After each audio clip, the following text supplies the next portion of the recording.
V zadnjih letih sicer število konj v Beli krajini upada, saj razmere v slovenskem konjerejstvu niso vzpodbudne.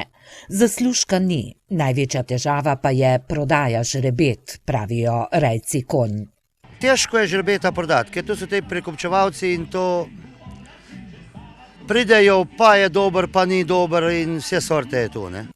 V Združenju rejcev konj slovenske hladnokrvne pasme sicer pravijo, da so po dolgih pogajanjih z ministrom za kmetijstvo dosegli nek napredek, vendar rejci te bonitete slabo izkoriščajo zaradi slabe obveščenosti. Znižali smo cene veterinarskih preiskav za približno 60%. Omogočili smo tudi registracijo klavnih žrebet brez te procedure čipiranja in ogleda rejskih komisij, tudi brez vsakega nadomestila. Mihelčič, ki ima tudi sam čredo 15 konj, rejcem svetuje, da se lotijo reje rodovniških konj, predvsem avtohtone slovenske hladnokrvne pasme, za katero vsak rejec od države prejme vsaj majhen prispevek za rejo.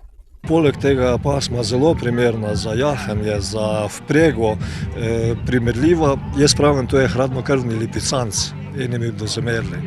Povpraševanje po konjskem mesu se povečuje, tako Mihelčič, ampak večino ga izvozijo v Italijo. Kupci pa iščejo kakovostno meso. Z rejo pasemskih živali je tudi možno doseči dobro kvaliteto in pa tu žrebe lažje prodati.